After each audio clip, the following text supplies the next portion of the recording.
Hallo und herzlich willkommen hier zurück auf der Budi-Bühne. Es geht jetzt hier um ein kleines Adventure für den PC und für Xbox One namens The Little Acre. Und wir haben gleich 3 Leute jetzt hier sitzen, 2 vom Entwicklerstudio von Pewter Game Studios und dann haben wir noch Charles Cecile, der jetzt auch an dem Projekt beteiligt ist als Executive Producer und ja. Hi guys, thanks for coming. Hey, hello. Pleasure. So, do we want to start watching the trailer for the game for all our audience who's not aware of what the game actually is? So let's roll. My people lived here once long ago. They had machines, kept us warm, safe. Now I am alone. And the machines not work.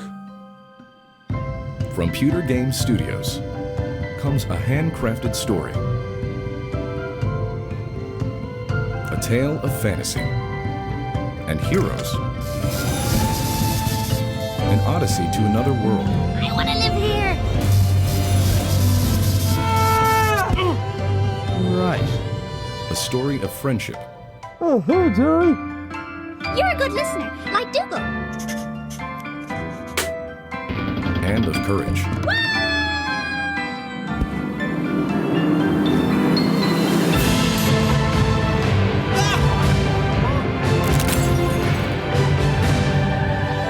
In a world fraught with peril.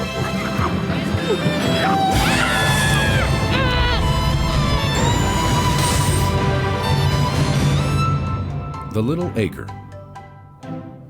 An adventure for everyone to share. Okay, das war der Trailer to The Little Acre. One question for you guys. I heard the name of the game quite a while back. I think it has been in development for quite some time. When did you originally start working on the game? We would have started, I think, around the end of 2013. So we had the idea much sooner than that, but that was when we formed the company around the end of 2013, and we started again, and that was when, at the time, the idea was to just make a small part of it and bring it and show it to as many people and just make sure that it was a good idea. And we've been working on it ever since then, building the team, and eventually we got a great team together, and now we're nearly there. It's nearly ready to go. Great. So what was your original vision for the game? Because I think the game is set in Ireland. You guys are based in Ireland. Yeah. Did you want to tell a story about your country? Was that kind of like one of the core ideas? Yeah, I mean, a little bit, right? So we did want to just incorporate a little bit of just actual fact where there's the setting. It's in Ireland. It's rural. It's in the countryside. But not so much because, pretty early on in the game, he goes to this like fantasy realm. So we just wanted to have, it has to start in reality and then go somewhere else. And we wanted it to be Ireland. And is it how much of the game is based in Ireland and how much is based in the fantasy alternate dimension? It's rough to say. Would you say 50-50? Yeah, it's yeah. pretty 50-50, I'd say. Yeah, I think we always wanted to make a good game based around our area and not have, it's not the adventures of some leprechaun in some world, try and make it just like a classic fantasy story, but use Ireland as the setting. Okay, and sorry. Sorry, and Charles, when did you join the team? I got involved not all that long ago because I was introduced to the Pewter guys. They had backed Broken Sword 5, Performance Flucht 5 on Kickstarter. They have some wonderful tributes to Broken Sword. One of the scenes where Aiden is on a ledge comes straight out of, am I allowed to say that? Comes straight out of Broken Sword? Yeah, it's true. Legally, no, but yes. And then there are some, so there was I was hugely flattered. And also we have a connection in that when I first started building a team for Broken Sword, I needed really good layout artists and animators. And Edge in the UK had done a piece about Ballyfermot College. And I visited Ballyfermot and talked to one of the lecturers who was a brilliant layout artist who'd worked for the Don Bluth Studios. And he looked at the layouts and said, these aren't good enough, you need to employ me.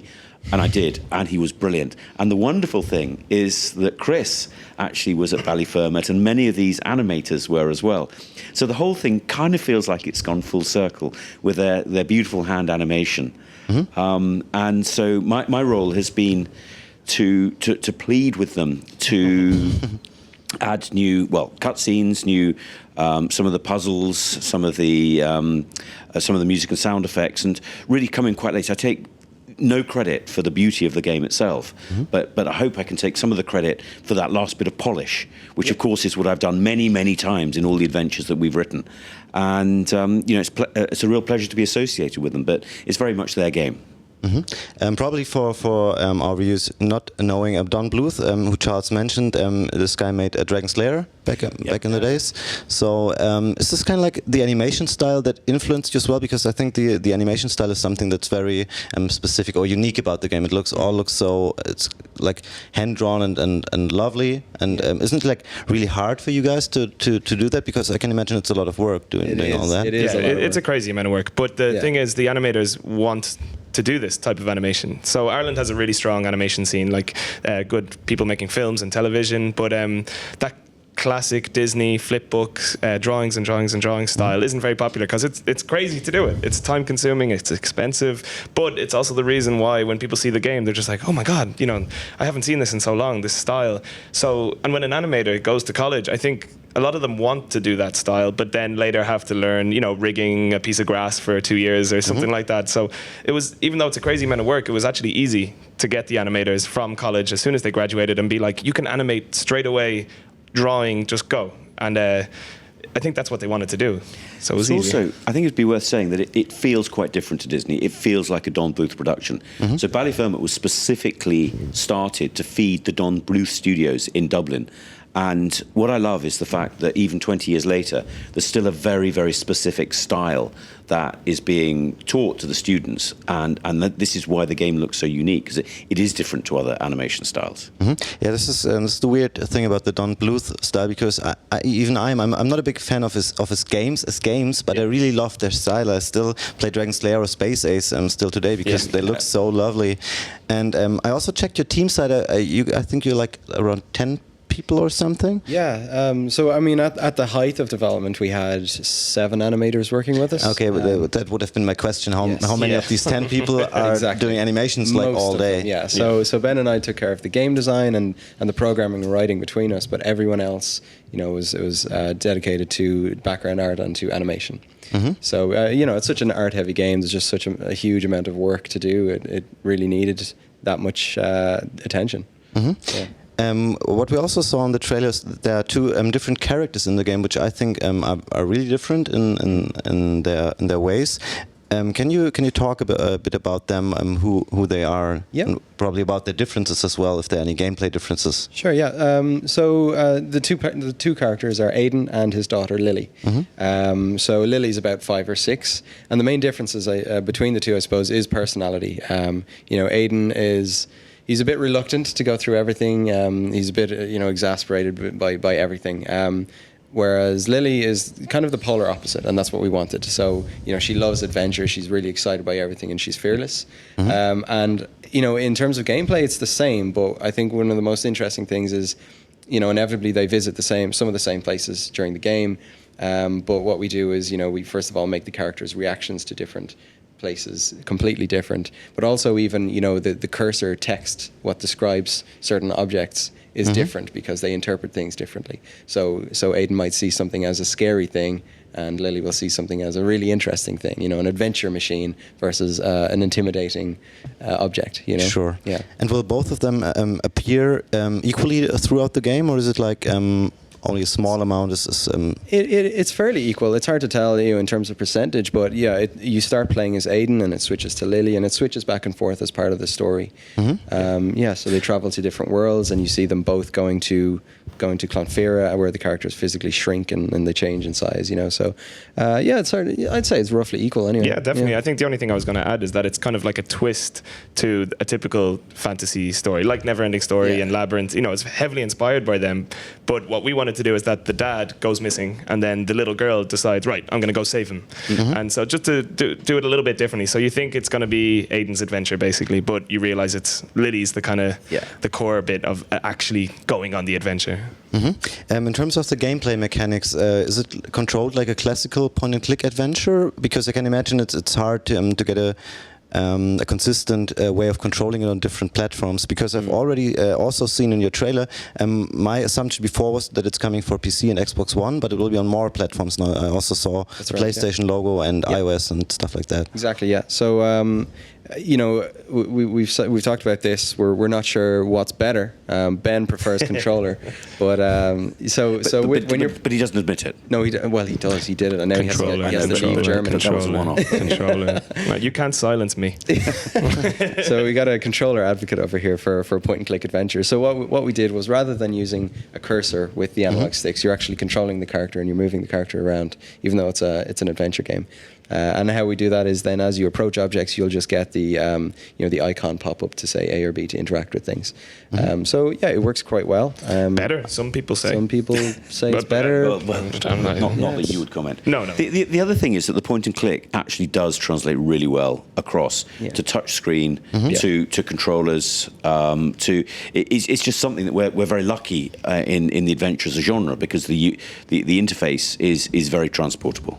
Okay, and for me personally, a thing which is also very important in an adventure game, besides the graphics, is the audio side, like good music and good voiceovers. And I think it sounds pretty good in the English trailer that we've seen. But are you also planning for having localized versions across the world? Like, So it's localized subtitles, but no voice acting. Okay, But it's available or will be available, English, Spanish, French, Russian, Portuguese, and German.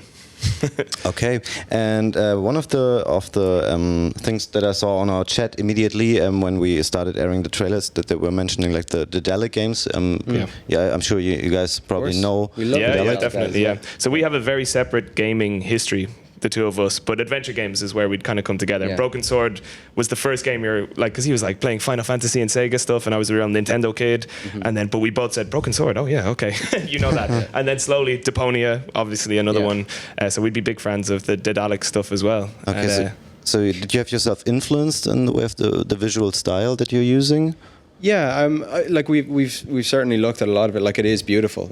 It's quite different though, and the animation style though. Sometimes they have done that kind of animation. I think for the most part, it's tweening rather than hand drawn. But I've played like some of their older ones, like A New Beginning, and I think some of it is using frame by frame stuff. So,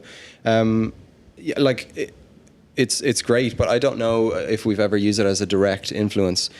Probably more so from a gameplay point of view. When designing puzzles and stuff, it's really great. Like, some of the puzzles in Deponia are so complex, and I've certainly looked at that and thought about it and gone, there's ways that you can do something similar in that way. But from an art style, I wouldn't say it's an exact inspiration, at least. But we really love Deponia. Yeah. Okay, when I checked your website before the interview, there's kind of like the description, which says it's like an innovative adventure game. Yeah. And I think innovative is a word that gets tossed around a lot in the gaming industry. So my question would be, especially, I think it's difficult in the adventure genre because many games are pretty similar. What sets you apart from all the competition that's out there? Yeah, so it's kind of a little bit of everything that makes the adventure game. So, we didn't want it to just be another adventure game. I think the fact that it maybe we haven't mentioned this earlier, but when you travel to the fantasy realm in the game, as both characters, what happens is the characters physically shrink, which I mentioned, but also we change the perspective of the game, so it's no longer from the traditional side-on view that you usually get in adventure games. We make it like an isometric game. So if you can think of games like Bastion, that kind of thing. So it actually looks like that, and it just happens without warning. And I enjoy watching players play to that point, and all of a sudden things are different. Like, what's going on?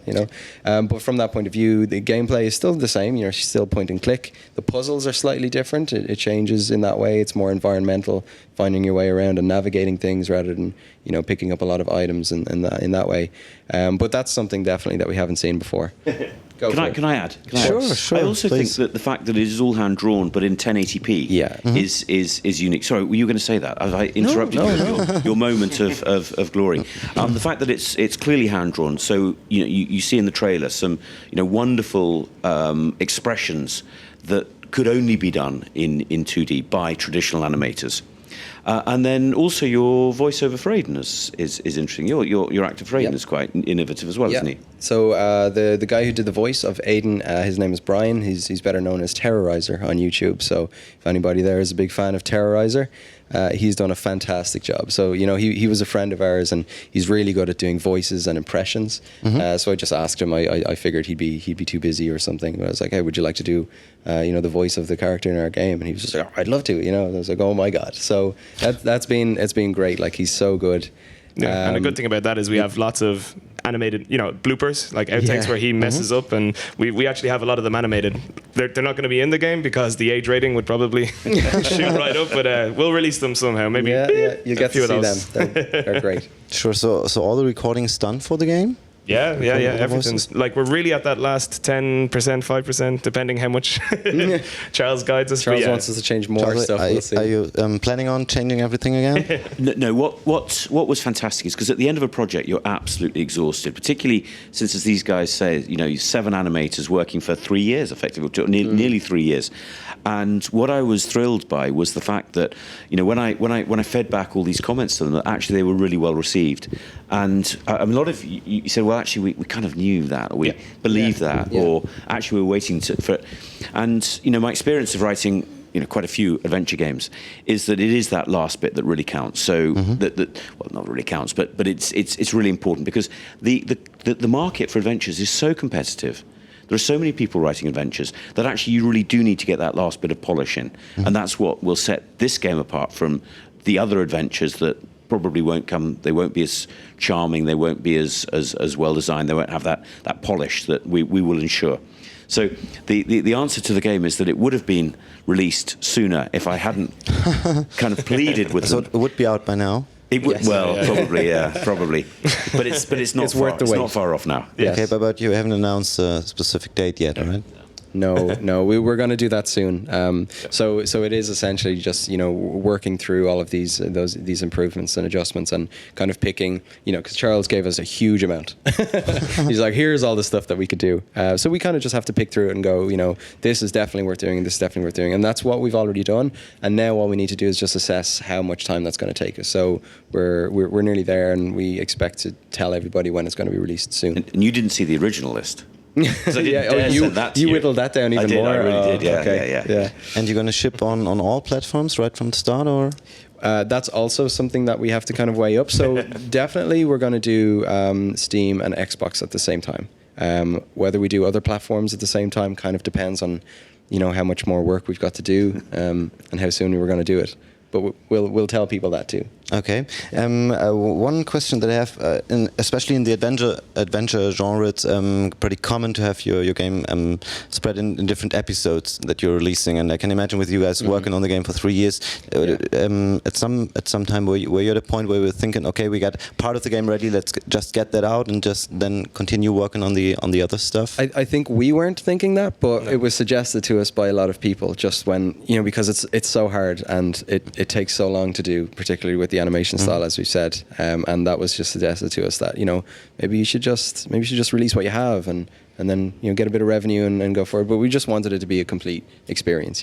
Also, you really don't want a long gap between the episodes. Yeah, that's the problem. So if you use like, obviously Telltale do it strategically and do a great job.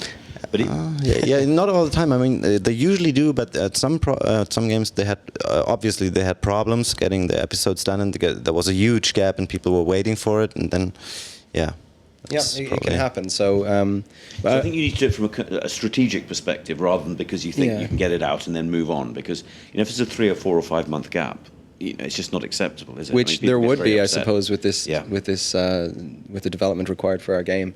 But we're always placing an emphasis on that this is a game that we want people to play from start to finish, and we want them to just enjoy the whole story, enjoy the whole experience. And I think making that episodic might slightly ruin that a bit. Yeah. But that being said, we would like to do more in this whole world, in this universe that we've created. So if people enjoy this, we can just do more games. Can you already comment on how long it's going to take to actually finish the game? So it's a short enough experience, and it obviously depends on how good you are at these type of games. But I'd say 3 or 4 hours. Okay, and this. I think you're underplaying, actually. I might be, I think but it took me longer than that. Yeah, when I went through. But I was. But you're not very everything. good at adventure games. That's really. true. That's true. God, I've been caught out. Oh no. See, we play it so much, and we can speed run it in maybe just over an hour or something like that. So we're like, maybe it's 2 hours, and then the testers are like, well, it took us more like 4, and then it took him even more than that. So it's hard to say, but somewhere in that region. Are there like different branches that the story can? No, it's a linear experience. So even when it goes to transitioning between the characters and transitioning between the two worlds, it's more of a crafted, us telling you this is how we wanted to do it. So it is linear. Okay. They do have a brilliant Yeah? idea of actually for difficulty levels of a hint system where you can actually ask up to 3 questions and then you're given the answer. I don't know where they got the idea from, but it's a great idea. It just works really well, doesn't it? Yeah, we're geniuses. Is that what you meant? That's exactly what I meant. Okay, yeah. cool. Yeah, it's great. I personally love that because I hate it when I get stuck in an adventure game and there's no in-game help system. Right. Yeah, I think once you cheat and go to your phone or open up the desktop, it's over. So we like to keep you in the game. That's it. But a generation ago, people loved the fact. I remember a journalist saying he loved going to bed stuck on a puzzle, and in the morning he'd wake up and he'd just know the solution. But that was like 10, 15 years ago. The audiences are totally different now. That's not what they want. And I think any designers that think they do are really out of touch with actually a modern audience. Yeah, people have less time now. They don't want to be stuck for hours on the same thing. Right, it's the same for me. If I come home, I want to be entertained and get through a game, and I don't want to be stuck on a riddle for like thinking about it all night. Why would I want that? I've got enough problems already to think about. So I don't. You really do. You have so many problems. Yeah, that's true, and you don't want to be stuck in a game thinking about it all night. Yeah. So we've kept that in mind, So yeah, we've got the hint system, our original hint system built into the game. But there are achievements on Xbox and Steam if you don't use your hints. If you're a bit more hardcore, if you don't want to take any hints, do that. You get the achievements. Yeah. At this point, I would like to involve our chat and to enable them to ask a few questions. Sure, let's do it. So, wenn ihr jetzt Fragen habt an Charles Cecile oder die beiden Jungs von den Pewter Game Studios, dann stellt sie jetzt. Und ich werde hier im Chat versuchen, noch mal ein bisschen was nachzulesen und die Fragen noch zu stellen. There's a short delay, so it'll take a little bit of time until the questions pop in. Cool. But I'm sure there are kind of like some core features that you always want to point out about your game. So this is your chance. If there's anything that you want to tell our audience why it's worth waiting for your game, what's really special about it, then you can get that out now while we're waiting for the questions to come in. I'm probably better to explain why it's special, just because it's their game, and as you will tell, they're full of modesty. Yeah, okay, it's my impression as well. But also, the attention to detail is great. So when you play through the game, just little animations that you'll miss the first time. And what I love is that it was made with love by everybody, and these animators clearly didn't tell these guys some of the sort of embellishments, and they'd say, put this animation in, and they would embellish it so that when Aiden's pulled through you were telling me, through the portal, you just said he gets sucked through the portal. But actually what he does is he puts his hand in, pulls his hand back, tries to pull out, and then goes sucked all the way through. That's really evident throughout the whole game. That's it. It was important to make sure that they had that creative freedom, just small things the character needs to push something or pick something up or do whatever, that the character, the animators can make them do that in whatever way is possible. And it's all those little bits that when we watch people play and we see them laughing, it's all because of those little bits that the animators just put the extra bit of effort in, their own bit of themselves, a bit of flourish on the animation. And it's great. Great. One question that I've seen quite a lot already is, of course, how much is the game going to cost? Have you decided on that yet? So I don't know if we've put it out there yet. So we're working with a publisher now called Curve Digital, and they're helping us set an appropriate price. I think what we're looking at, though, is around $12.99 for euro and dollars, and maybe $9.99 then for pound sterling. Okay. But we will announce that for sure a bit later on. Will you also be releasing a Linux version? Yes. Yes, we want to. Yeah. I've seen a few questions there. Yes. Yeah. Yes, Linux. Yes, let's do it. Yeah. PC, Mac, Linux, Steam, good old games, Humble. Yeah. Okay, we got some more questions, I think. So, will there be a 4K version of the game? Probably not, right? No, I don't think so. No. God, what a good question. Well, we can ask the animators. Yeah, we could. Yeah. Do you create the images in high res? Can you do it for me? Yes, the images. One of the questions there is, do we create the images in high resolution? Mainly for the background art. The backgrounds are enormous. And what we're doing is you're just like zoomed in because there's a lot of pans across these huge backgrounds. So yeah, it should always stay clear. Sometimes though you can actually see, brush strokes and things like that, and that's actually just left in intentionally. Some people go, oh look, you can kind of see a grainy effect on that grass or that concrete or whatever, and that's just left there because we want it to feel just really handmade. There's one more question that I just came up with. Except for the Broken Sword games, which are like which of the old adventure games were like influences for your game, gameplay wise or from a visual perspective? I'm sure there's quite a lot. Yeah, I mean, it feels like a cop-out to say Broken Sword, but it was the biggest like point of reference for us for pretty much everything. One of my friends asked me once, like, why do you play Broken Sword so much? They see it pop up on Steam or something. I'm like, well, I'm not actually, just playing it every day. I'm kind of just looking at how they've done different things. So yeah, I mean, it was a huge point of reference. Yeah. But all the other adventure games, like Monkey Island, and Day of the Tentacle, and everything. Myst actually for me was my first like big PC game. I think. Yeah. I think my favorite ever is Monkey Island 3, and I don't know if that's a controversial thing to say, but it is. I think it's just beautiful, why should it be? And it's the same art style as well. It looks amazing even to this day. It's one of those games that just doesn't date. Yeah. So it's great. I don't think it's a controversial thing to say. I would prefer Monkey Island 3 to 1 and 2 as well. A lot of people go, what? The originals are so much, but the third one is my favorite. They don't date, and neither do you. Burn. It's a perfect combination. Sorry, man. Continue. So yeah, and Charles, what are your like personal adventure games that you love? I think Day of the Tentacle. I'm really interested that because of course I've been playing Thimbleweed Park, which is great. It looks fantastic. We love to play that as well. It's on the show here, right? Isn't it? It's a little bit too self-referential in the demo. They talk about this character is decaying because he's pixelated, and they kind of push this idea again and again.